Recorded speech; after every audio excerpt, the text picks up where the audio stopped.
Guys, അപ്പോൾ നിങ്ങൾ നമ്മുടെ വലിയൊരു സന്തോഷത്തിൻ്റെ വീഡിയോസ് നിങ്ങൾ കണ്ടിട്ടുണ്ടാവും. അപ്പോൾ നമുക്ക് പ്ലേ ബട്ടൺ കിട്ടിയിരിക്കുകയാണ് കേട്ടോ.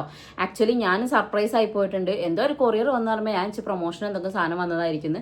പക്ഷേ പോയി ഏട്ടൻ നമ്മുടെ കൈ കൊണ്ടു തരുമ്പോഴാണ് അമ്മേ എന്ന് ഞെട്ടിപ്പോയത്. പക്ഷേ എൻ്റെ ചേട്ടൻ അത് വീഡിയോ എടുക്കാനുള്ള പുതിയതും അപ്പോൾ തോന്നാത്തത് കൊണ്ട് ആ ഒരു രംഗം നിങ്ങൾക്ക് മിസ്സായിപ്പോയി. ആയിക്കോട്ടെ. അപ്പോൾ എന്തായാലും ഒരുപാട് സന്തോഷം തോന്നിയിട്ടുണ്ട് കേട്ടോ. അപ്പോൾ സപ്പോർട്ട് ചെയ്ത എല്ലാവർക്കും ഒരുപാട് താങ്ക്സ്. കാരണം നിങ്ങളുടെ സപ്പോർട്ട് കൊണ്ട് മാത്രമാണ് ഈ ഒരു എന്താ പറയുക ഈ ഒരു ലെവലിൽ ഇത്രയെങ്കിലും എത്തിപ്പെടാൻ പറ്റിയിട്ടുള്ളത്. അപ്പോൾ എൻ്റെ ഒരു യൂട്യൂബ് ജേണി പറയുമോ അല്ലെങ്കിൽ യൂട്യൂബിൻ്റെ ബിഗിനേഴ്സിനോട് എന്താ പറയാനുള്ളതെന്നൊക്കെ അന്ന് ചോദിച്ച കുറച്ച് ആൾക്കാരുണ്ടായിരുന്നു. സോ അതിൻ്റെ ഇടയ്ക്ക് വീഡിയോ ഇടാൻ പറ്റിയില്ല, നമ്മൾ പ്രസവിക്കാനൊക്കെ പോയില്ലേ ഇതുകൊണ്ട്.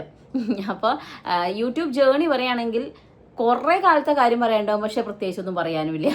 അത് അങ്ങനത്തെ ഒരു യൂട്യൂബ് ജേണിയാണ് എൻ്റെത്. കാരണം നമ്മൾ ഈ ആമയും മൊയലിൻ്റെ കഥ കേട്ടണോ, അതിൽ ആമേൻ്റെ ആ ഒരു ജേണി ഇല്ലേ, അതാണ് എൻ്റെത്.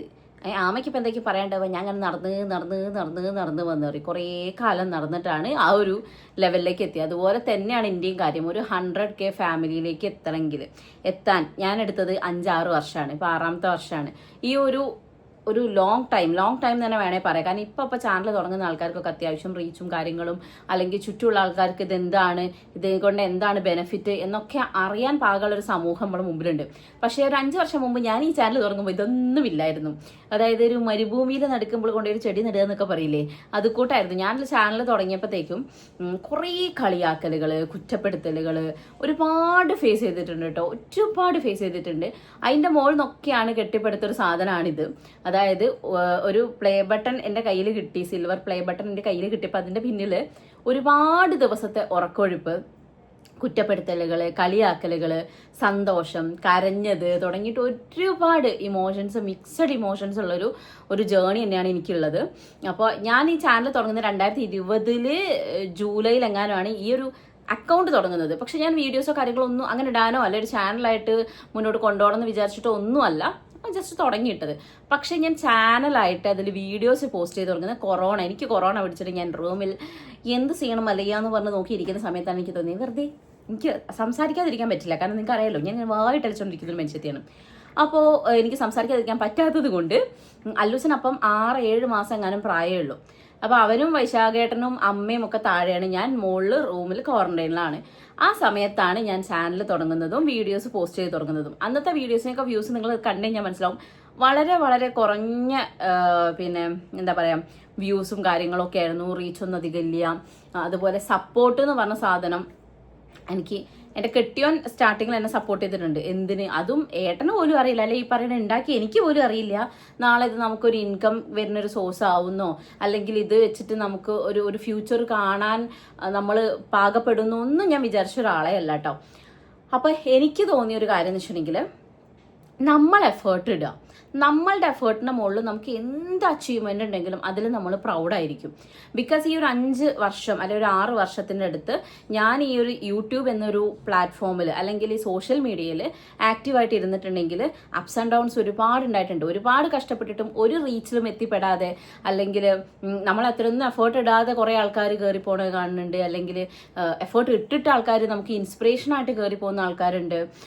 അങ്ങനെ ഒരുപാട് ചുറ്റിലും ഒരുപാട് കാര്യങ്ങൾ നടന്നുകൊണ്ടിരിക്കുമ്പോൾ നമ്മൾ എവിടെ എത്താതെ ഇങ്ങനെ പയ്യെ ഇങ്ങനെ പോകുന്നത് ചില ആൾക്കാർക്ക് അത് ഉൾക്കൊള്ളാൻ പറ്റില്ല. ചില ആൾക്കാർ ഗീവ് അപ്പ് ചെയ്യും നൈസായിട്ടും. അല്ലെങ്കിൽ ചില ആൾക്കാർക്ക് എന്തായിരിക്കും എന്ന് വെച്ചാൽ അതൊരു എനിക്ക് എത്തിപ്പെടണം എന്നൊരു വാശിയായിരിക്കും. പക്ഷെ എന്നെ അപേക്ഷിച്ച് ഇത് രണ്ടും അല്ലായിരുന്നു. ഗിവ് അപ്പ് ചെയ്യാനും തോന്നിയിട്ടില്ല, വാശിയും തോന്നിയിട്ടില്ല. ഞാൻ ഇങ്ങനെ ഒരു ഒഴുക്കിൽ ഇങ്ങനെ പോവുമായിരുന്നു. പക്ഷേ ചില സമയങ്ങളിൽ ഞാൻ ഡൗൺ ആയിട്ടുണ്ട്. ചില സമയങ്ങളിൽ എനിക്ക് വേണം എന്നുള്ള രീതിക്ക് ഞാൻ നന്നായിട്ട് എഫേർട്ട് ഇട്ടിട്ടുണ്ട്. അതിൽ കൂടുതൽ സമയവും ഞാൻ എന്തൊക്കെ സിറ്റുവേഷൻസിൽ പോയിട്ടുണ്ടെന്ന് എനിക്ക് തന്നെ അറിയില്ല. ബിക്കോസ് നിങ്ങൾക്ക് തന്നെ അറിയാം, നിങ്ങൾ എൻ്റെ കൂടെ സഞ്ചരിച്ച കുറേ ആൾക്കാരുണ്ട്. അപ്പം പല സാഹചര്യങ്ങളിലും, അതായത് 2 പിള്ളേരെയും വെച്ചുകൊണ്ട് പ്രഗ്നൻസി ടൈമിലാണെങ്കിലും സ്വന്തം എഫേർട്ടിൻ്റെ മുകളിലാണ് ഒരുപാട് കാര്യങ്ങൾ ഞാൻ കെട്ടിപ്പടുത്തുയർത്തിയത്. അത് എന്നെ പ്രശംസിച്ചുകൊണ്ടുള്ള ഒരുപാട് കമൻസും ഞാൻ കണ്ടിട്ടുണ്ട്. ബിക്കോസ് ഈ 2 കുട്ടികളെയും വെച്ച് പ്രഗ്നൻസിയില്ലേ, കെട്ടിയോനും നാട്ടിലില്ല, അമ്മയും അനിയനും അങ്ങനെ ആരും എടുത്തില്ല, ഹസ്ബൻഡിൻ്റെ ഫാമിലിയിലാണ് നിൽക്കുന്നത്. അപ്പം ഈ അങ്ങനെ ഒരു സാഹചര്യത്തിൽ ഇത്രയൊക്കെ എത്തിപ്പെടാൻ പറ്റിയിട്ടുണ്ടെങ്കിൽ, അല്ലെങ്കിൽ ഇത്രയും എഫേർട്ട് ഇടുന്നതിൻ്റെ ഒരു ഹാൻഡ്സ് ഓഫ് എന്നൊക്കെ പറഞ്ഞിട്ട് ഒരുപാട് കമൻസ്. സോ അതൊക്കെ എനിക്ക് ഭയങ്കര ഇൻസ്പിറേഷനാണ് കേട്ടോ. പിന്നെ അതുപോലെ family, of course family support ഇല്ലെങ്കിൽ ഒന്നും ഇപ്പം എനിക്ക് ഇവിടെ എത്താൻ പറ്റില്ല. കാരണം ഇപ്പോൾ വൈശാട്ടിന് അച്ഛനാണെങ്കിലും അമ്മയാണെങ്കിലും വൈശാട്ടിനാണെങ്കിലും പിന്നെ എൻ്റെ ഫാമിലി ആണെങ്കിലും ഒക്കെ എനിക്കൊരു സപ്പോർട്ട് തന്നിട്ടുണ്ടെന്നുണ്ടെങ്കിൽ അതിൻ്റെ മുകളിൽ തന്നെയാണ് ഞാൻ എത്തിയിട്ടില്ല. പിന്നെ എന്നെ മനസ്സിലാക്കുന്ന 2 കുട്ടികളെ എനിക്ക് കിട്ടിയിട്ടുണ്ട്. ചെറിയവനിപ്പോൾ എന്താണെന്നുള്ള അറിയില്ലല്ലോ, ഇപ്പോൾ വന്നിട്ടില്ലല്ലോ. പക്ഷേ ഞാൻ പറയുന്ന അല്ലും തുമ്പി ഒരുപാട് കാര്യങ്ങൾ അഡ്ജസ്റ്റ് ചെയ്ത് എന്നെ ഒരുപാട് സപ്പോർട്ട് ചെയ്തിട്ടുണ്ട്. ബിക്കോസ് എനിക്ക് അവരെയും കൊണ്ട് വോയിസ് ഓവർ ചെയ്യേണ്ട സാഹചര്യങ്ങളൊക്കെ വന്നിട്ടുണ്ട്. ഇപ്പോൾ റൂമിൽ കയറി ഇരുന്നിട്ട് അവരെ 2 പേരെ അവിടെ ഇരുത്തിയിട്ട് അമ്മ വോയിസ് ഓവർ ചെയ്യട്ടെ, മക്കൾ ഒച്ച ഉണ്ടാക്കല്ലേ എന്ന് പറയും. അപ്പോൾ 2 പേരും ഒച്ച ഉണ്ടാക്കാതെ ഇരിക്കട്ടോ. അതിൻ്റെ ഇടയ്ക്ക് തുമ്പിക്കാണ് പിന്നെയും ഒരു ഇത്തിരി കൊനിഷ്ടമുള്ളത്. ഒച്ച ഉണ്ടാക്കല്ലേ പറഞ്ഞാൽ വാഗോണ്ടല്ലേ, അപ്പോൾ കാലിട്ട് ഇങ്ങനെ അടിക്കും. പാചകത്തിൻ്റെ ഒച്ചക്കങ്ങൾ ചിലപ്പോൾ വോയിസ് ഓവറിൽ കേട്ടിട്ടുണ്ടാവും. അങ്ങനെ അവരെയും വെച്ചുകൊണ്ട് ഞാൻ ഒരുപാട് എഫേർട്ട് എടുത്ത് ഒരുപാട് കഷ്ടപ്പെട്ടിട്ടാണ് ഞാൻ ഈ ഒരു ചാനൽ റൺ ചെയ്യിച്ചിട്ടുണ്ടായിരുന്നത്. അപ്പോൾ സ്റ്റാർട്ടിങ്ങിലൊക്കെ എന്ന് പറയുകയാണെങ്കിൽ ഒരു 5 വർഷം മുമ്പ് നമ്മൾ ഈ ചാനൽ വെച്ചിരിക്കുന്ന സമയത്ത്, അല്ലെങ്കിൽ നമ്മൾ ഈ ഫോണും വെച്ചിട്ട് വീഡിയോസ് എടുക്കുന്നു, എഡിറ്റ് ചെയ്യുന്നു, ഇതിൻ്റെ എന്ത് ഇമ്പോർട്ടൻസ് എന്താണെന്ന് അറിയാത്ത ആൾക്കാരായിരിക്കുമ്പോൾ ചുറ്റുണ്ടാവും. അപ്പോൾ സ്വാഭാവികമായിട്ടും അവളെപ്പോഴും ഫോണിലാണെന്നുള്ളൊരു കുറ്റപ്പെടുത്തൽ എന്തായാലും കേൾക്കാൻ ചാൻസ് ഉണ്ടില്ലേ? അതും കേട്ടിട്ടുണ്ട്. അതുപോലെ ഇതെന്തിനാ അപ്പോൾ ഇത് നമ്മളെ വീട്ടിലുള്ള നാട്ടുകാരെ അറിയിക്കുന്നത് എന്നുള്ള ചോദിക്കുന്നവരുണ്ട്. അതൊക്കെ ഓരോരുത്തരും ഇപ്പം നമുക്കൊരു സോഷ്യൽ മീഡിയയിൽ നിൽക്കുന്ന സമയത്ത് ഓഫ് കോഴ്സ് ഇപ്പം നമുക്ക് സിനിമയിലുള്ളൊരു സ്റ്റാർസിൻ്റെ ഒക്കെ കാര്യങ്ങൾ നമുക്ക് അറിയാനൊരു ഒരു ഒരു എന്താ പറയുക ജിജ്ഞാസല്ല. അവരെന്തിനാ സിനിമയിൽ അഭിനയിക്കുന്നത് നമ്മൾ ചോദിക്കുന്നില്ലല്ലോ. അതുപോലെയൊക്കെ തന്നെ ചില ആൾക്കാർക്ക് ഫാമിലി വ്ളോഗ് ഇഷ്ടമില്ലാത്തവരുണ്ട്, ഇഷ്ടമുള്ളവരുണ്ട്, നമ്മൾ ഒരുപാട് ഇഷ്ടപ്പെടുന്ന ആൾക്കാരുണ്ട്. സോ എനിക്ക് ഈ ഒരു ജേർണിയിൽ ഏറ്റവും കൂടുതൽ കിട്ടി എന്ന് ഞാൻ വിശ്വസിക്കുന്നത് ഓഫ് കോഴ്സ് ഒരു ഫിനാൻഷ്യൽ ഫ്രീഡം ഉണ്ട്. എവിടെ പോയാലും 4 ആൾ അറിയുന്നുണ്ട്. അതിലുപരി എനിക്ക് തോന്നിയൊരു കാര്യം, നമ്മളെ ഇതുവരെ കണ്ടിട്ടില്ല, നമ്മളെ ഇതുവരെ നേരിട്ട് എന്താ പറയുക ഒരു പരിചയമില്ലാത്ത ഒരുപാട് വ്യക്തികൾ നമ്മളുടെ നല്ലതിന് വേണ്ടി പ്രാർത്ഥിക്കുകയും നമ്മളെ ഉപദേശിക്കുകയും നമ്മൾക്ക് ഓക്കെ ആണോ, ഞാൻ ഓക്കെ ആണോ എന്ന് അന്വേഷിക്കുകയും ചെയ്യുന്ന ഒത്തിരി പേരെ എനിക്ക് എൻ്റെ ലൈഫിൽ കിട്ടി.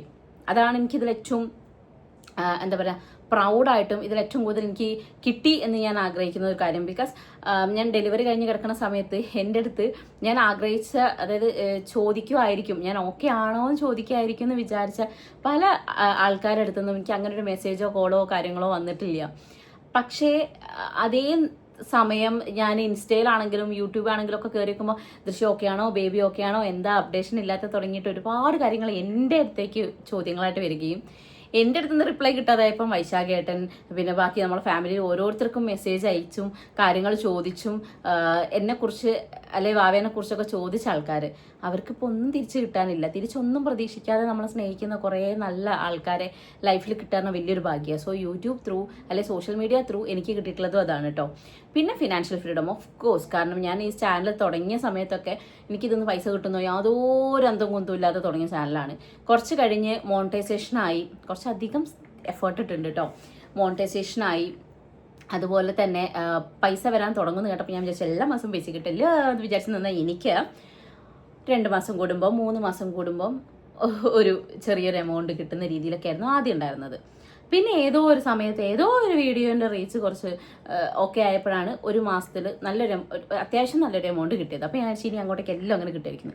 വീണ്ടും താഴെ പോയി 2-3 മാസം കൂടുമ്പോൾ കിട്ടും. അങ്ങനെയൊക്കെ ആയിരുന്നു എനിക്ക് ഒരു ഇൻകം എന്നുള്ളത് ഉണ്ടായിരുന്നത്. സോ ആ സമയത്ത് ഞാൻ ഹോസ്പിറ്റലിൽ വർക്ക് ചെയ്യുകയാണ്. അപ്പോൾ എൻ്റെ ഒരു സെക്കൻഡറി ഇൻകമാണ് കേട്ടോ ഇത്. പിന്നെ ഞാൻ ഇടയ്ക്കൊരു ബ്രേക്ക് എടുത്തു. ബ്രേക്ക് എന്ന് വെച്ചാൽ അങ്ങനെയല്ല, ആദ്യം എടുത്ത ആ എഫേർട്ടിന്ന് കുറച്ചൊന്ന് പിന്നിലോട്ടായി. കാരണം എത്ര എഫേർട്ട് ഇട്ടിട്ട് എവിടെ എത്തുന്നില്ലേ. അപ്പോൾ ചെറുതായിട്ടൊന്ന് എനർജി ലെവൽ താഴത്തേക്ക് പോയി. ആ സമയത്ത് ഞാൻ വല്ലപ്പോഴൊക്കെ വീഡിയോ ഇടും, അതിൻ്റെതായ റീച്ച്, വല്ലപ്പോഴൊരു പൈസ കിട്ടും, അങ്ങനെയൊക്കെ ആയിരുന്നു. പിന്നെയാണ് ഞാൻ ഇതിൽ കൂടുതൽ ഇൻവോൾവ് ആയി നല്ല എഫേർട്ട് ഇട്ടിട്ട് വീഡിയോസും കാര്യങ്ങളും ചെയ്യാൻ തുടങ്ങിയതും അതിൽ അത്യാവശ്യം ഒന്ന് സെറ്റായി വന്നതും. ഈവൻ അപ്പൂൻ്റെയൊക്കെ കല്യാണത്തിൻ്റെ സമയത്ത്, അതായത് അപ്പൂനെ കല്യാണത്തിന് സമയത്ത് നമ്മൾ അല്ലൂസിന് 3 വയസ്സെങ്ങാനുണ്ടെന്ന് തോന്നുന്നു. അപ്പോൾ 3 വർഷത്തിൻ്റെ അടുത്ത് ഒരു 2.5-3 വർഷം ആയിട്ടുണ്ട് ഞാനൊരു 10K സബ്സ്ക്രൈബേഴ്സിലേക്ക് എത്താൻ വേണ്ടിയിട്ട്. നിങ്ങൾ ആലോചിച്ച് നോക്കണം, 3 വർഷം എഫേർട്ട് ഇട്ടിട്ടാണ് ഒരു 10K സബിലെത്തുന്നത്. അപ്പോഴും വലിയ റീച്ചും കാര്യങ്ങളൊന്നുമില്ല അപ്പൂൻ്റെ കല്യാണത്തിന് സമയത്ത്. അത് കഴിഞ്ഞ് പിന്നെ പയ്യെയാണ് ഞാൻ അത്യാവശ്യം റീച്ചായി വന്ന് പിന്നെ ഒരു 10-40K ആ ഒരു റേഞ്ചിലൊക്കെ വന്നപ്പോൾ സമയത്താണ് പിന്നെ അമ്മയുടെ കല്യാണം കഴിയുന്നത്. പിന്നീട് അങ്ങോട്ടേക്ക് പിന്നെയും കുറച്ചുകൂടെ ഓഫ് കോഴ്സ് ഉള്ള കാര്യം ഉള്ളതുപോലെ പറയണല്ലോ. അമ്മയുടെ കല്യാണം കഴിഞ്ഞ ശേഷം പിന്നെയും ഒന്ന് റീച്ച് കാര്യങ്ങളൊക്കെ കൂടിയിട്ടുണ്ടായിരുന്നു. പിന്നെന്താ, പിന്നെ മക്കളെ ഇഷ്ടപ്പെടുന്ന നിങ്ങളിൽ തന്നെ ഒരുപാട് പേര് അല്ലൂനെയും തുമ്പിനെയും ഇഷ്ടപ്പെട്ടിട്ട് നമ്മളെ വീഡിയോ കാണാൻ, പിന്നെ നമ്മളെ ഫാമിലി ഒക്കെ അതിൻ്റെ ഒരു എന്താ പറയുക, അതൊക്കെ ഇഷ്ടപ്പെട്ടിട്ട് കുറേ ആൾക്കാർ നമ്മളെ കൂടെ കൂടിയിട്ടുണ്ട്. സോ എന്താ പറയുക, അത് ഞാൻ പ്രൗഡാണ്. ഒരുപാട് എനിക്ക് സന്തോഷമുണ്ട്. അതായത് നിങ്ങൾ നമ്മളെത്രയും സപ്പോർട്ട് ചെയ്യണമല്ലോ കേട്ടോ. പിന്നെ ഞാൻ പറയുന്നു, ബിഗിനേഴ്സ് ആണെങ്കിലും ആരാണെങ്കിലും നമ്മൾ ഒരാളെ നോക്കി നിൽക്കരുത്. അവനവൻ എഫേർട്ട് ഇട്ടിട്ട് കയറിക്കോളുക. അത് എന്നേക്കും നമുക്കൊരു അസറ്റായിരിക്കും. അതായത് നാളെ പിറ്റേന്ന് നിങ്ങൾക്കിപ്പം ഗോൾഡൻ പ്ലേ ബട്ടൺ കിട്ടിയിട്ടുണ്ടെങ്കിൽ ഇനി അതിൻ്റെ അപ്പുറത്തേക്ക് എന്ത് പ്ലേ ബട്ടൺ കിട്ടിയാലും അത് കയ്യിൽ കിട്ടുമ്പം പ്രൗഡായിട്ട് ഫീൽ ചെയ്യണമെങ്കിൽ ഓഫ് കോഴ്സ് അതിൽ നമ്മുടെ എഫേർട്ടായിരിക്കണം ഉണ്ടായിരിക്കേണ്ടത്. സോ നിങ്ങൾ നിങ്ങളുടെ മാക്സിമം എഫേർട്ട് ഇട്ടിട്ട് വീഡിയോ കാര്യങ്ങളും ഒക്കെ നിങ്ങളെ വിശ്വസിക്കുക. ഓക്കെ, അല്ലാതെ മറ്റൊരാളുടെയും കെയർ ഓഫോ അല്ലെങ്കിൽ മറ്റൊരാളുടെയും സഹായത്തിനോ നിൽക്കരുത്. അതായത് ഇപ്പോൾ നല്ലൊരു റീച്ചുള്ള ഒരാളെടുത്ത് പോയിട്ട് ചേച്ചി ഇത് സ്റ്റാറ്റസ് ഇടുമോ അല്ലെങ്കിൽ ഇത് നിങ്ങളുടെ വീഡിയോയിൽ പറയുമോ, അങ്ങനെയൊന്നും നമ്മൾ നിൽക്കേണ്ട ആവശ്യമില്ല. കാരണം വെച്ചാൽ അങ്ങനെ ഇപ്പോൾ ഇപ്പം ഞാൻ എൻ്റെ വീഡിയോയിൽ എന്നോട് ചോദിക്കലുണ്ട് കേട്ടോ, ചില ആൾക്കാരൊക്കെ ഇങ്ങനെ ചാനലിൽ ഒന്ന് പറയുമോ, പിന്നെ ഒന്ന് സബ്സ്ക്രൈബ് ചെയ്യാൻ പറയും. ഞാൻ എന്താ പറയുക അങ്ങനെ ചെയ്യാത്തത്, ഒരാളത് ചെയ്തിട്ടുണ്ടെങ്കിൽ ഒരാളത് ചെയ്തില്ല എന്നുള്ളൊരു കംപ്ലയിൻറ്റ് വരും. അല്ലെങ്കിൽ ഓഫ് കോഴ്സ് പല പല പ്രശ്നങ്ങളും ഉണ്ടാവും. അപ്പോൾ അതുകൊണ്ട് ഇപ്പം എൻ്റെ അടുത്ത് ഓൾറെഡി ചോദിച്ച ആൾക്കാരുടെ ഞാൻ ചിലപ്പോൾ എടാ ഞാൻ ചെയ്യാം, ഞാൻ സബ് ചെയ്യാം, അല്ലെങ്കിൽ ഞാൻ വീഡിയോസ് കാണാം, ഞാൻ ലൈക്ക് ചെയ്യാം, അത് ഞാൻ ചെയ്യുന്ന സപ്പോർട്ട്. അല്ലാതെ ചാനലിൽ എന്ന് പറയുമ്പോൾ അത് ഞാൻ ചെയ്ത് കൊടുക്കാത്ത ആൾക്കാർക്ക് ഒരു വിഷമാവും. അല്ലെങ്കിൽ ഇനി നമ്മളെല്ലാ വീഡിയോയിലും അങ്ങനെ പറയേണ്ട ഒരു അവസ്ഥ വരും. കാരണം ഇപ്പം എല്ലായിടത്തും ചാനലാണ് അല്ലേ. അപ്പോൾ അതുകൊണ്ടാണ് ഞാൻ എൻ്റെ ചാനൽ ത്രൂവോ അങ്ങനത്തെ ഒരു കാര്യം ഞാൻ ചെയ്യാത്തത്. പക്ഷെ ഞാൻ ചെയ്യൂട്ടോ. എൻ്റെ അടുത്ത് സബ് ചെയ്യുമെന്നോ അല്ലെങ്കിൽ സപ്പോർട്ട് ചെയ്യുമെന്നോ പറയുന്ന എല്ലാ വ്യക്തികളും ഞാൻ കണ്ടെടുത്തോളം ഞാൻ ചെയ്തിട്ടുണ്ട്. കാരണം നമുക്ക് ഇങ്ങോട്ട് കിട്ടുന്ന സപ്പോർട്ട് തിരിച്ചും കൊടുക്കുക എന്നുള്ളത് ഓഫ് കോഴ്സ് ഇപ്പം നിങ്ങളാണെങ്കിലും നിങ്ങളാരും ചാനൽ തുടങ്ങിയിട്ട് ഓഫ് കോഴ്സ് എന്നെക്കൊണ്ട് പറ്റുന്നത് ഞാൻ സബ് ചെയ്യുക, ഞാൻ വീഡിയോസ് കാണുക, ഞാൻ ലൈക്ക് ചെയ്യുക, അങ്ങനത്തെ കാര്യങ്ങളൊക്കെ ഞാൻ ചെയ്യും. ഓക്കെ, അപ്പോൾ അത് ഞാൻ എപ്പോഴും നിങ്ങളോട് പറയുന്നു, നിങ്ങൾ നിങ്ങളുടെ വിശ്വസിക്കുക, നിങ്ങളുടെ എഫേർട്ടിൽ വിശ്വസിക്കുക, ആ എഫേർട്ടിൻ്റെ മുകളിൽ രക്ഷപ്പെടാൻ നോക്കുക. അതിൽ കിട്ടുന്നത് എന്തിനും ഇരട്ടി മധുരമായിരിക്കും. അതായത് ഇപ്പോൾ എനിക്കൊരു 100K സബ് കയറി ആ ഒരു പ്ലേ ബട്ടൺ കിട്ടിയപ്പം അതിലെനിക്ക് ഭയങ്കര പ്രൗഡായിട്ട് തോന്നിയിട്ടുണ്ട്. അല്ലെങ്കിൽ ഇത് എൻ്റെ എഫേർട്ടിൻ്റെ റിസൾട്ടാണ്. അല്ലെങ്കിൽ ഇപ്പോൾ വൈശാഖനാണെങ്കിലും പറഞ്ഞു നിൻ്റെ ആ ഒരു കഷ്ടപ്പാടിൻ്റെ ഫലമാണെന്ന് പറഞ്ഞ് കേൾക്കുമ്പോൾ നമുക്കൊരു ഉള്ളിൽ നിന്ന് വരുന്നൊരു സന്തോഷമുണ്ട്. അല്ലെങ്കിൽ ആ ഒരു ഇരട്ടി മധുരം നമുക്ക് ഫീൽ ചെയ്യാൻ പറ്റുന്നുണ്ട്. അപ്പം ഇതിൻ്റെ ക്രെഡിറ്റ് നമ്മൾ മറ്റൊരാൾക്ക് പകർത്ത് കൊടുക്കേണ്ട ആവശ്യമില്ല. പിന്നെ ഒരു കാര്യം എന്ന് വെച്ചിട്ടുണ്ടെങ്കിൽ ഞാൻ കൊടുക്കും ഓഫ് കോഴ്സ്. സപ്പോർട്ട് ചെയ്ത നിങ്ങൾ സബ്സ്ക്രൈബേഴ്സിനും സപ്പോർട്ട് ചെയ്ത എൻ്റെ ഫാമിലി അതുപോലെ അങ്ങനെ അത് ഞാൻ ഓഫ് കോഴ്സ് കൊടുക്കും. അതല്ലാതെ നമ്മൾ എഫേർട്ടിൽ മുന്നോട്ട് വരാൻ നോക്കാം. പിന്നെ അപ്ഡേഷൻസ്, അതായത് യൂട്യൂബിൽ എന്തൊക്കെ അപ്ഡേഷൻസ് വരുന്നുണ്ട്, അതായത് മോണിറ്റൈസേഷൻ അവൻ എന്ത് ചെയ്യണം, അല്ലെങ്കിൽ പിന്നെ വീഡിയോസിനും എന്തൊക്കെ ശ്രദ്ധിക്കണം തുടങ്ങിയിട്ട് ഒരുപാട് കാര്യങ്ങൾ അപ്ഡേഷൻ ഉണ്ട്. ആ അപ്ഡേഷൻ അറിയാൻ ശ്രമിക്കുക. അതൊരിക്കലും വേറെ ആളോട് ചോദിച്ചാലാണ്ട് ഒരാവശ്യമില്ല. ഇപ്പോൾ യൂട്യൂബിൽ ഒരുപാട് ട്യൂട്ടോറിയൽ വീഡിയോസ് ഉണ്ട്. അതിലൊക്കെ എടുത്ത് നോക്കിയിട്ട് സ്വയം അതൊന്ന് മനസ്സിലാക്കുക. ഇപ്പം നമുക്ക് ഭയങ്കരമായിട്ട് ഡൗട്ട് വന്ന് എന്തെങ്കിലും പണി പാളിയോ എന്ന് തോന്നിയാൽ മാത്രമാണ് അറിയാതെ ഇതിനെക്കുറിച്ച് കൂടുതൽ അറിയുന്ന ആരോടെങ്കിലും ഡൗട്ട് ചോദിക്കുക. അല്ലാത്തതൊക്കെ നമ്മൾ സ്വയം യൂട്യൂബിലോ അങ്ങനെ അല്ലെങ്കിൽ ഗൂഗിൾ ചെയ്ത് നോക്കിയിട്ടോ ഒക്കെ കൂടുതൽ ഡീറ്റെയിൽസ് ഇതിനെക്കുറിച്ച് അറിയാൻ ശ്രമിക്കുക. പിന്നെ നമ്മൾ ഇമ്പ്രൂവ് ചെയ്യുക. എഡിറ്റിങ്ങും കാര്യങ്ങളും ഞാൻ എഡിറ്റിങ്ങിനൊന്നും ഒരു മനുഷ്യനെ സപ്പോർട്ട് ഹെൽപ്പ് ചോദിക്കാറില്ല. കൊളാബറേഷൻസ് ഉണ്ടെങ്കിൽ കൊടുക്കും എന്നല്ലാതെ മറ്റൊരാളുടെയും എഡിറ്റിങ്ങിനെ ഡിപ്പെൻഡ് ചെയ്ത് നിൽക്കാറില്ല. ബിക്കോസ് നമ്മൾ ചെയ്താൽ നമുക്കുണ്ട് അല്ലേ. അപ്പോൾ നമ്മൾ സ്വയം എഡിറ്റ് ചെയ്യാനൊക്കെ കാര്യങ്ങളൊക്കെ പഠിക്കുക, എഡിറ്റ് ചെയ്യുക, നമ്മളുടെ പോരായ്മകൾ മനസ്സിലാക്കിയിട്ട് അതിന് ഇമ്പ്രൂവ് ചെയ്യാൻ ശ്രമിക്കുക. എഡിറ്റിങ്ങിലാണെങ്കിലും ഇമ്പ്രൂവ്മെൻറ്റ് കൊണ്ടുവരിക തുടങ്ങിയിട്ടുള്ള കാര്യങ്ങൾ ചെയ്ത് കഴിഞ്ഞാൽ കുറച്ചുകൂടെ ബെറ്റർ ആയിരിക്കും. പിന്നെന്താണ്, എൻ്റെ ചാനൽ തുടങ്ങിയ സമയത്ത് എനിക്ക് കിട്ടിയ സപ്പോർട്ട് എന്ന് പറയുകയാണെങ്കിൽ, നമ്മൾ ചാനൽ തുടങ്ങുമ്പോൾ ഓരോരുത്തരും ഓരോ വീഡിയോസ് ഇടുക ഇതിലൊക്കെ ചോദിക്കുന്ന കൂട്ടത്തിൽ നമ്മളോട് ചോദിച്ചായിരുന്നു ലവ് സ്റ്റോറി ഇടുമെന്ന്. അപ്പം ഞാൻ വിചാരിച്ചു ലവ് സ്റ്റോറി ഇല്ലേ ഇടാം, നല്ല ലവ് സ്റ്റോറിയാണ് ഞങ്ങളുടെ. അതങ്ങനെ ഇട്ടത് എനിക്ക് ഓർമ്മയുണ്ട്. എൻ്റെ മെല്ലയ്യോ കുടുംബത്തിൽ ആർക്കൊക്കെ കുരു പൊട്ടിയത് എനിക്ക് തന്നെ അറിയില്ല. കാരണം എൻ്റെ വീട്ടിലുള്ളവർക്ക് ഒരു പ്രശ്നമില്ലെങ്കിൽ പിന്നെ എന്തെത്താലേ. പക്ഷേ കുടുംബക്കാർക്ക് പലർക്കും കുരു പൊട്ടിയിട്ടുണ്ടായിരുന്നു. അതിലൊരു 1-2 വ്യക്തികൾ, വളരെ ഫീബിളായിട്ടുള്ള ആൾക്കാർ, വളരെ കുറഞ്ഞ ആൾക്കാരാണ്. അതിലൊരു 1-2 പറയാനില്ല, ഒരു വ്യക്തി, അത് അങ്ങനെ പറയണ്ട, ഒരാളെ ഒറ്റയ്ക്ക് പറയുന്നത് എങ്ങനെ 1-2 വ്യക്തികൾ വെറുതെ ആടി ഇവിടെയൊക്കെ പോയിട്ട് ഓരോ ഗോസിപ്പും കാര്യമൊക്കെ പറയാൻ തുടങ്ങി. ഞാനത് കേട്ടു. സോ എനിക്ക് ആകെ ടെൻഷൻ ഉണ്ടായിരുന്നത് എൻ്റെ ഡാഡിനെ കുറിച്ചാണ്. ഭഗവാനെ, എൻ്റെ അച്ഛനെ അടുത്ത് എയറിലിട്ട് അമ്മാനാണല്ലോ എന്നൊക്കെ പേടിച്ച് നിന്നിരുന്നു. കാരണം അന്ന് ഞാൻ കണ്ണൂരാണ് ഉള്ളത്. അപ്പോൾ ഞാൻ വൈശാട്ടനും കൂടിയാണ് ഈ വീഡിയോ കിട്ടുന്നത്.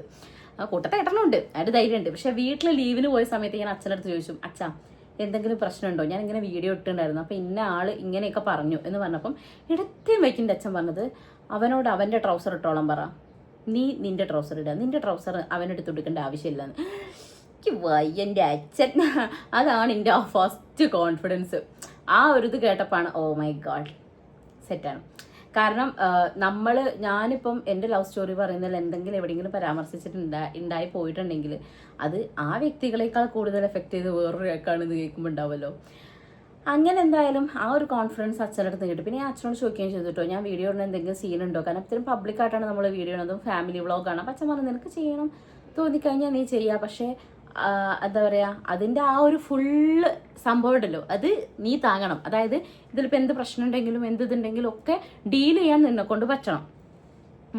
പിന്നെ ഈ പറഞ്ഞ കണക്ക് അന്ന് ഇവർക്ക് ആർക്കും ഒരു സാധനവും അറിയില്ല. അപ്പോൾ പാച്ചനും ഉഷമ്മയ്ക്കും റീനമ്മയ്ക്കും എൻ്റെ അച്ഛനാണെങ്കിലും ഒന്നും ഇതിനെക്കുറിച്ച് കൂടുതൽ ഡീറ്റെയിൽസ് അറിയില്ല. അപ്പം ഞാൻ എപ്പോഴും ഈ ഫോണും പിടിച്ച് നടക്കുന്ന കാണുമ്പോൾ എനിക്ക് എത്രയോ ചീത്തട്ടുണ്ട്. എൻ്റെ അച്ഛനടുത്ത് തന്നെ കേട്ടിട്ടുണ്ട്, ഉള്ള നേരം ഫോൺ പിടിച്ച് നടക്കാതെ കുട്ടികളെ നോക്ക് പോവേ എന്ന് പറഞ്ഞിട്ടുണ്ട്. അമ്മ പറഞ്ഞിട്ടുണ്ട്. ഇനിയിപ്പം പാച്ചനും ഉഷമ്മയ്ക്കാണെങ്കിലും അങ്ങനെ ഒരു തോട്ടം ഉണ്ടായിട്ടുണ്ടാവും, എപ്പോഴും ഈ ഫോണും പിടിച്ച് നടക്കാണെന്നൊരു ചിന്ത ഉണ്ടായിട്ടുണ്ടാവും. സോ ആ സമയത്ത് ഇതിൻ്റെ ഇമ്പോർട്ടൻസ് കാര്യങ്ങൾ ആർക്കും അറിയാത്തതുകൊണ്ടാണ്. പിന്നീട് എനിക്ക് ബെനിഫിറ്റ്സ് കിട്ടി തുടങ്ങിയപ്പോഴാണ് ഇവർക്ക് മനസ്സിലായത് ഓക്കെ ഇതിൽ ഇങ്ങനെ ഏർണിങ്സ് ഉണ്ടാക്കാം, അല്ലെങ്കിൽ ഇതുകൊണ്ട് ഇങ്ങനെ ബെനിഫിറ്റ്സ് ഉണ്ട് എന്നുള്ളത്. അതിനുശേഷം അവർ നന്നായിട്ട് എന്നെ സപ്പോർട്ട് ചെയ്യുകയും ചെയ്തിട്ടുണ്ട് കേട്ടോ. ഇപ്പം ഒരു പ്രൊമോഷൻ്റെ കാര്യമാണെങ്കിലും ഒരു വീഡിയോ എടുക്കാൻ പോകുകയാണെങ്കിലും ഒക്കെ അമ്മേനോട് അച്ഛനോടും പറയുമ്പോൾ ഇവിടുത്തെ അപ്പം അമ്മേനോട് അച്ഛനോടൊക്കെ പറയുന്ന സമയത്താണെങ്കിലും അവർ ആ ഒരു ഇതിൽ മനസ്സിലാക്കുന്നുണ്ട്. അവർ ഓക്കെ അവൾക്കുള്ളൊരു ഏർണിങ്സ് ഉണ്ടാക്കാൻ പോവുകയാണ് എന്നുള്ളതൊരു ഇതുണ്ട്. സോ ഫാമിലി സപ്പോർട്ട് ഭയങ്കര ഇമ്പോർട്ടൻ്റ് ആണ്. സ്റ്റാർട്ടിങ് തൊട്ടിട്ടേ വൈശാട്ടൻ എന്നെ ഒത്തിരി സപ്പോർട്ട് ചെയ്തിട്ടുണ്ട്. ഈ ഒരു നിമിഷം വരെ എന്നെ സപ്പോർട്ട് ചെയ്തിട്ട് തന്നെ ഉള്ളൂ. കാരണം ഏട്ടനും അറിയാം ഞങ്ങൾക്ക് ഒരു ഇമ്പോർട്ടൻ്റ് ആയിട്ടുള്ള ഒരു ഫിനാൻഷ്യൽ ഫ്രീഡം തരുന്ന ഒരു പ്ലാറ്റ്ഫോം തന്നെയാണ് യൂട്യൂബ് എന്നുള്ളത്. പിന്നെ അതുപോലെ തന്നെ ഞാൻ നേരത്തെ പറഞ്ഞ പോലെ നിങ്ങൾക്കും ആവാൻ പറ്റും, പക്ഷേ എഫേർട്ട് ഇടണം. വെറുതെ കയറി ഇപ്പം നിങ്ങൾ വിചാരിക്കും ഈസി അല്ലേ, കുറേ ആൾക്കാർ പറഞ്ഞ് ഞാൻ കേട്ടിട്ടുണ്ട് സുഖമല്ലേ വീഡിയോ ഇട്ട പൈസയല്ലേ എന്തോരം പൈസയാന്നൊക്കെ പറയുന്ന ആൾക്കാരുണ്ട്. പക്ഷെ അവർക്ക് അറിയില്ല ഇതിൻ്റെ പിന്നിൽ എഫേർട്ട് എന്താണ്, അത് ഈ ചെയ്യുന്ന ആൾക്കാർക്ക് അറിയാൻ പറ്റും. വീഡിയോ എടുക്കുക, എഡിറ്റ് ചെയ്യുക, അപ്ലോഡ് ചെയ്യുക, പിന്നെ കുറേ കമ്മിറ്റ്മെൻറ്റ്സ്, ഒരുപാട് കാര്യങ്ങളുണ്ട്. അതൊക്കെ നമ്മൾ മാനേജ് ചെയ്യണം. അതിലേക്ക് നമ്മളെ ഫാമിലി കാര്യങ്ങൾ അങ്ങനത്തെ കാര്യങ്ങളൊക്കെ അതും ഒരു സൈഡിൽ കൂടെ റൺ ചെയ്യിക്കണം, ഇതും സോ മാനേജ്മെൻറ്റ് എന്ന് പറഞ്ഞ സാധനം കുറച്ച് ടാസ്ക്കാണ്. അതൊക്കെ പറ്റുന്ന ആൾക്കാർ ഈ പരിപാടിക്ക് നിൽക്കുക എന്നുള്ളതാണ്. അപ്പോൾ അങ്ങനത്തെ കാര്യങ്ങളൊക്കെ ഒന്ന് ശ്രദ്ധിക്കുക. പിന്നെ ചാനലൊക്കെ തുടങ്ങുന്നുണ്ടെന്നുണ്ടെങ്കിൽ ഞാൻ നേരത്തെ പറഞ്ഞ പോലെ സ്വന്തം എഫേർട്ടിൽ നാളേക്ക് നമ്മൾ സ്വയം പ്രൗഡാവുന്ന രീതിയിൽ എന്തെങ്കിലുമൊക്കെ ചെയ്യുക. ഇപ്പോൾ ഒരു ചാനൽ തന്നെ വേണമെന്നില്ല, നമുക്ക് സക്സസ് ആവാൻ വേണ്ടിയിട്ട് നമ്മുടെ അടുത്ത് എന്താണോ കഴിവുള്ളത് അത് വെച്ച് മുന്നോട്ട് പോകാൻ പറ്റും ഇല്ലേ. ഇപ്പം ഒരു ചാനലിൽ ചെയ്യാൻ പറ്റാത്ത ഒരുപാട് കാര്യങ്ങളില്ലേ. ചിലപ്പം നിങ്ങളുടെ എഡ്യൂക്കേഷൻ വഴിയായിരിക്കും നിങ്ങൾക്ക് സെറ്റ് ആവാൻ പറ്റുക. ചിലപ്പം നിങ്ങളുടെ വേറെ എന്തെങ്കിലും എക്സ്ട്രാ കരിക്കുലർ ആക്ടിവിറ്റീസ്, ഡാൻസ്, പാട്ട് പഠിക്കുന്ന ആൾക്കാരുണ്ട്. സോ ഒരുപാട് ഫീൽഡ് ഉണ്ട്. അപ്പോൾ ഏതിലാണെങ്കിലും നമ്മുടെ മാക്സിമം കൊടുത്ത് അതിൽ നമ്മൾ പ്രൗഡാവുന്ന രീതിയിൽ ചെയ്യുക, അതായിരിക്കും ഏറ്റവും ബെറ്റർ. നമുക്ക് ഫ്യൂച്ചറിലേക്ക് ഏതാണോ ബെനിഫിറ്റ് എന്ന് തോന്നുന്നത് അത്. ഓക്കെ, ഇപ്പോൾ ഞാൻ പഠിച്ചൊരു സാധനം എൻ്റെ കയ്യിലുണ്ട്, അത് മൊത്തത്തിലെടുത്ത് ഒഴിവാക്കുന്നു ഞാൻ പറയുന്നില്ല.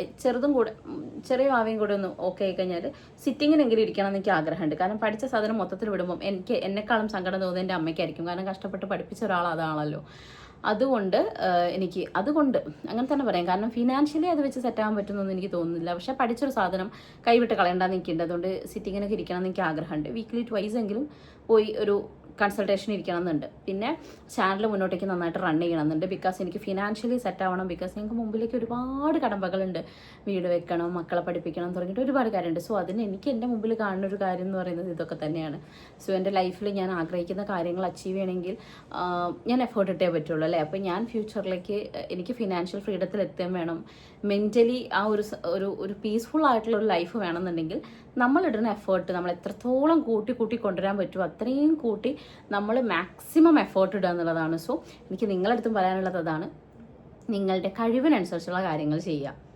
മറ്റൊരാളെയും ഡിപ്പെൻഡ് ചെയ്യാതെ, മറ്റൊരാളുടെയും കഴിവിൽ ഡിപ്പെൻഡ് ചെയ്യാതെ സ്വയം നമ്മുടെ കഴിവിൽ നമ്മൾ മുന്നേറാൻ ശ്രമിക്കുക. അത് ഏത് ഫീൽഡാണെങ്കിലും സക്സസ്സിൽ എത്തട്ടെ എല്ലാവരും. ഞാൻ ഈ ഒരു ലെവലിൽ, ഇതൊരു വലിയ ലെവലാണെന്ന് ഞാൻ പറയത്തില്ല, ഇനി ഒരുപാട് മുന്നോട്ട് പോകാണ്ടിരിക്കാതെ, പക്ഷേ ഇവിടം വരെ എത്തിയിട്ടുണ്ടെങ്കിൽ ഓഫ് കോഴ്സ് അത് എൻ്റെ ഒരു ഹാർഡ് വർക്ക്, അത് ഞാൻ എന്തായാലും പറയും. കാരണം അത്രയും ഞാൻ അനുഭവിച്ചിട്ടാണ് ഈ ലെവലിൽ എത്തിയിട്ടുള്ളത്.